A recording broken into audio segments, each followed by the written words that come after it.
Welcome to the Fear and Greed Afternoon Report for Tuesday, the 20th of September, 2022. I'm Sean Aylmer. Every afternoon, we've got the 5 stories that happened today that you need to know about. Let's jump into it. Story number 1, the local share market closed up 1.3% to 6,806 points today, with some of the big caps performing well. The big miners, energy companies, banks and retailers all did well. CSL was the underperformer of the large caps. One notable was IDP Education. It will buy student placement agency Intake Education for up to $83 million. Now, Intake has operations across Nigeria, Ghana, Kenya, Philippines, Thailand, Taiwan, India, and the UK. IDP will fund the acquisition using a combination of existing cash and debt facilities. Bond yields are also rising, and expectations of higher interest rates that feeds through to term deposit rates. The highest ongoing savings rate has hit 4% for the first time since 2015, according to Rate City. Bank of Queensland is offering that rate. It's double what it was offering before the Reserve Bank started lifting interest rates back in May last year. Don't get too excited though. The account is only available to people aged 14 to 35 for balances up to $50,000. But it's a start. Story number 2, the minutes of the Reserve Bank board meeting were released today, and they say the case for a slower pace of rate increases is becoming stronger. At the last meeting, the board talked about lifting interest rates by only 25 basis points, not the 50 basis points that they eventually did. The minutes said the size and timing of future interest rate increases will continue to be guided by incoming data and the board's assessment of the outlook for inflation and the labour market.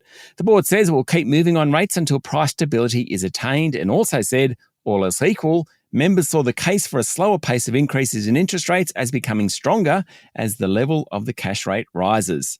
Story number 3, the ACCC Deputy Chair Delia Rickard has put business on notice, saying that companies making environmental and sustainability claims in their marketing need to be ready to substantiate them. At the Sydney Morning Herald Sustainability Conference, Rickard said the Australian Competition and Consumer Commission is actively targeting greenwashing this year and looking for companies that make false or misleading claims which undermine consumer trust and confidence in the market. Ms. Rickard said the ACCC is hearing growing concerns that businesses are falsely promoting environmental or green credentials to capitalise on changing consumer preferences. The Australian Securities Exchange has also announced its intention to crack down on those that claim to be green, but whose claims cannot be substantiated. Story number 4, Australia will support a G7 plan to impose a price cap on Russian oil. The G7 group of nations are proposing a cap which will limit Vladimir Putin's ability to fund the invasion of Ukraine. And of course, it would also ease pressure on the cost of living. Australia has already banned imports of Russian oil, gas and refined petroleums, but we do operate in a global market, so it does affect us. The idea is that nations combine to effectively intervene in the market for energy. And story number 5, after 10 days of mourning, the world is getting back to normal after last night's extraordinary Queen Elizabeth II's funeral.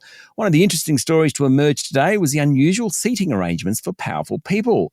One that really made the news was US President Joe Biden being seated 14 rows from the front, well behind Australia's Prime Minister Anthony Albanese. Protocols dictate that Commonwealth leaders outrank those from the rest of the world. Also, disgraced Spanish former King Juan Carlos, a distant cousin of the Queen, was invited and seated next to his son, King Philippe. It's the first time the two men were photographed together in public since the King's exile. Governor-Generals got the best seats, then elected leaders of the Commonwealth, then the rest, including President Biden. And finally, the note on the flowers. There was plenty of debate in my house anyway about what it said. It came from King Charles, and it simply read, "In loving and devoted memory, Charles R." That's it for the afternoon report for Tuesday, the 20th of September, 2022. Michael Thompson and I will be back tomorrow morning for Wednesday edition of Fear and Greed. I'm Sean Aylmer. Enjoy your evening.